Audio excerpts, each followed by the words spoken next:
Good people, here I am in Extremadura, Spain. Extremadura, hard edge.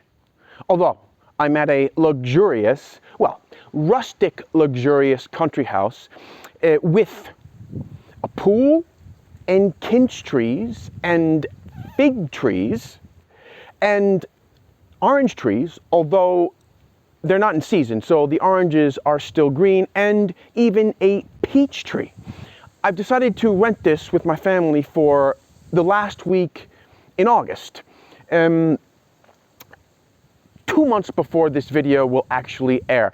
I decided to live in style for one more week before I go back to work as a teacher. And because I'm living in style here on the hard edge of Spain, it's actually not that hard, but it does get hot in the summer, although it gets cool at night. We're not that far from Portugal, actually.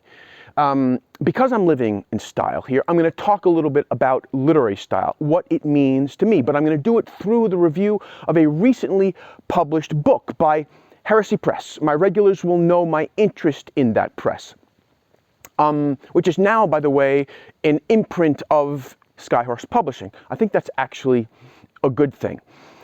So bear with me. It might be a book that you'd like to read, and not only because of its style. So let me tell you a little bit about the book.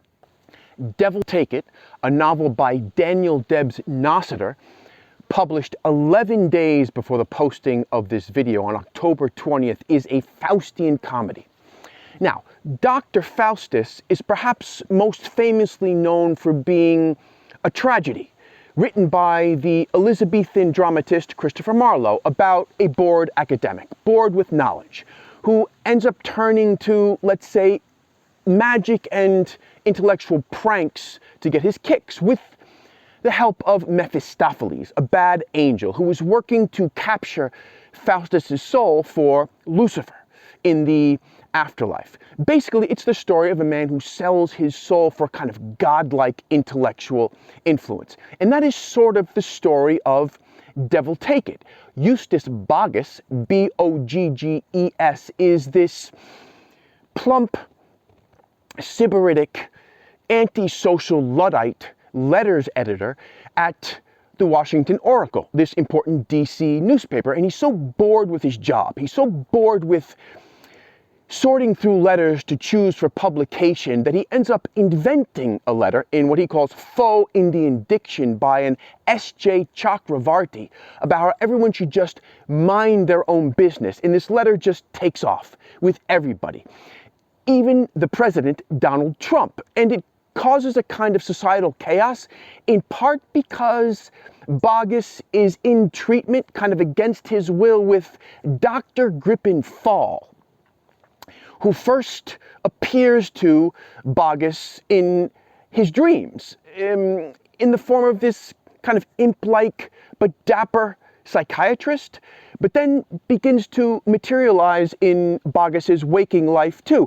And what Fall does, in addition to treating Bogges for mortality, is that he kind of reinterprets human history for him. And these reinterpretations of human history are fascinating, if nihilistic. And this letter by S.J. Chakravarti is just a masterpiece in epistolary prose. Devil Take It is very timely. I mean, it's a kind of comic cautionary tale set in D.C., published 3 weeks before the presidential elections, and has Donald Trump as a character. A minor character, but a very well and hilariously drawn minor character. Nossiter really captures his voice. It's mocking, but I don't think it's cruel. Okay? Nonetheless, because I think the book functions best, story-wise at least, as a kind of social fable, I think the president could have been anyone. I mean, look, it's Donald Trump, and perhaps that adds a certain amount of entertainment value, but I don't think him being in the book is one of the main reasons to read it. I'm going to give you what I think are my 3 main reasons to read this book, saving style for last.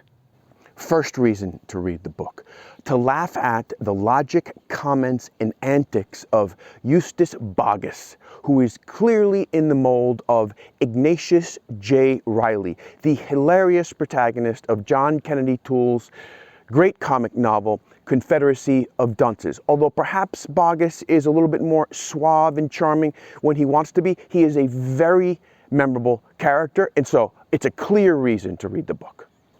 Second reason to read the book. It makes you think about the nature of good and evil. Here are some interesting questions, I think, that Devil Take It takes on either directly or indirectly. How might good and evil be related to how earnestly, let's say, we take our professional and personal responsibilities? Does laughter, a certain type of laughter or prank, let the devil in, sort of give it a foothold on us? What is the difference between freedom from and freedom to?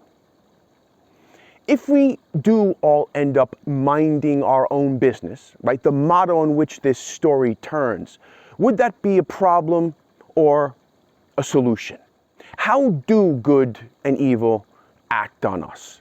Through what means do they influence our thoughts and actions? Do God and the devil, let's say, have similar ambitions? So the book is very good on, let's say, coming to terms with maybe the Judeo-Christian questions or traditions. And so it kind of brings to mind classics like Mikhail Bulgakov's The Master and Margarita, or even, the Grand Inquisitor chapter in Dostoevsky's The Brothers Karamazov. So that is another solid reason to read the book. Third reason to read the book, style. There is not a bad sentence in it, not of description, not of exposition, and not of dialogue. And I'm not talking about decent sentences or passable sentences. I'm talking about meticulously crafted sentences, even throwaway sentences. Sentences that the average reader is going to read very quickly and not take the time to appreciate. But I do appreciate them. Craft, which is the kind of loading up of a sentence for dramatic and sonorous effect, and then reducing it down for the sake of efficiency, so that nothing show-offy remains. That's style to me. Style to me is whatever sound and flow that very rigorous process ends up making. In other words, it's not something that can be added or imposed per se on a text, but only revealed by paring away details, sentences, and words so that whatever remains seems almost inevitable. To achieve this requires so much time and patience, but to me it's where the magic happens. True style in literature almost has the effect of great cinematography in film. It hypnotizes us. It amplifies everything.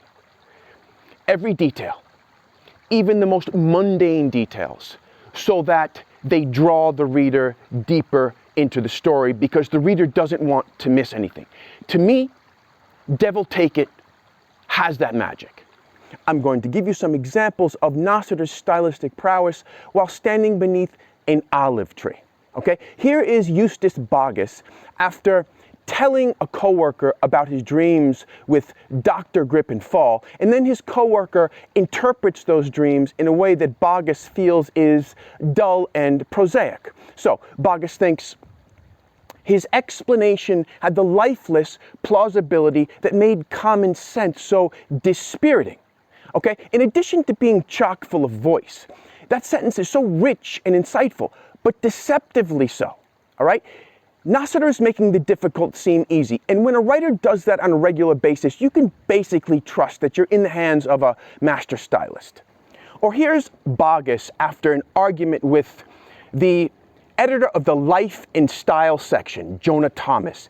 After Thomas walks out of his office, this is what Boggess thinks. He swaggered out with the lithe gait of one who religiously exercises. You can almost sense in that sentence a mix of contempt and abjectness. And on top of that, it's just a sentence that's so observant on both a specific and general level. So much is being accomplished with so few words. Or here's Boggis walking with his love interest, Marina, as they're on their way to their first romantic encounter. Okay? Boggis took Marina's arm. As they crossed the bridge, Boggis wondered in a focused manner what Marina would give him to eat. Marina wondered, in a not very definite way, what it would be like to have all that weight on top of her. Then Boggis began to wonder what it would be like to hold Marina under him. And Marina began to think about what she might prepare for Boggis's supper. These thoughts brought them in silence to the door of Marina's building. Marina fumbled in her purse for her keys. Okay? So, in addition to being funny, that paragraph is getting us into the heads of these two characters. It's revealing them to us. And it's moving the narrative along, setting up the next scene. So much is happening simultaneously, and the sentences are effortless. Okay, now for my misgivings. Devil Take It seems to end more neatly and correctly than impressively. It's as though Nossiter is trying to solve some intellectual or theological puzzle for us. I get it, but it's just not inspired. It's true that in the final few sentences of the book there is a very satisfying surprise, but to feel that surprise, you have to keep in mind what Dr. Gripen Fall has diagnosed Eustace Boggis with, mortality, and that kind of gets lost in the course of the book. Until the final two chapters, the intellectual side of the book is very playfully done, and that makes for easy reading, but then a kind of opaqueness descends. But let's keep in mind that I am not an expert on Calvinist or Catholic theology. I am not an expert on critical interpretations of Dr. Faustus, so it's possible that I am just not appreciating everything that Nossiter is trying to do there. I'm more confident about my second misgiving.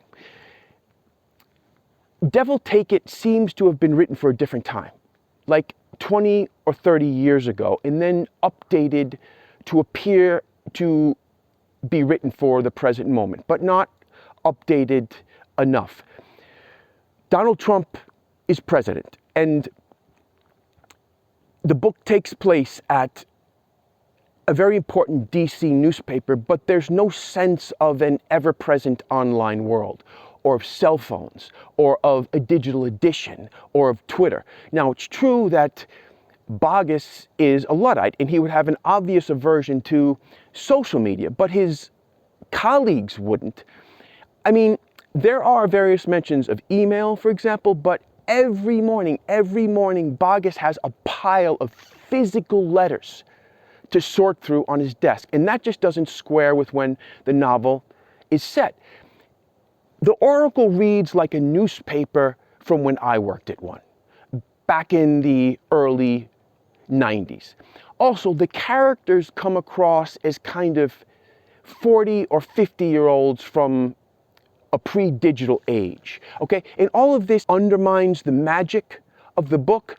You know, if you buy sort of the newest version of some contemporary artifact that is gauged for the present moment, you expect that it comes with all the most newfangled components and features too. I mean, maybe the manufacturer would say to you, well, you know, just because there are a few outdated parts, that doesn't affect the overall performance. Maybe the editor and the writer says, well, just because there are a few outdated details, that doesn't affect the overall artistic vision. But it does, and I just wish that more care had been taken in that regard. Daniel Debs Nossiter is a debut novelist, I think. His bio doesn't tell us much, only that he worked for a newspaper in New Hampshire for a while, and then he became a freelance writer down in DC, and then he ultimately moved to Santa Fe, New Mexico. There's basically no trace of him online. The only thing I found, ironically, was a letter to the editor that he wrote at the Santa Fe, New Mexican, complaining about the decision of the planning board to build on the old Pecos Trail. And then a marriage announcement from the New York Times going back to 1986. Apparently he graduated from St. John's College in Annapolis. That's where students learn from the classical texts. I suspect that he spent many, many years on this book. I mean, think about all the wonderful novels that have been written, that missed their moment and then never saw the light of day. Well, Devil Take It made it through, thanks to Heresy Press. I mean, maybe certain details don't square with the moment and the setting it was supposedly written in, but really that's a minor misgiving. Read it for the metaphor, for the fable, for the humor, for the characters, for the dialogue, for the description, for the ideas, but most of all, read it for the style. Devil Take It is the work of a very talented, very patient writer with a distinctive flair for saying what he has to say.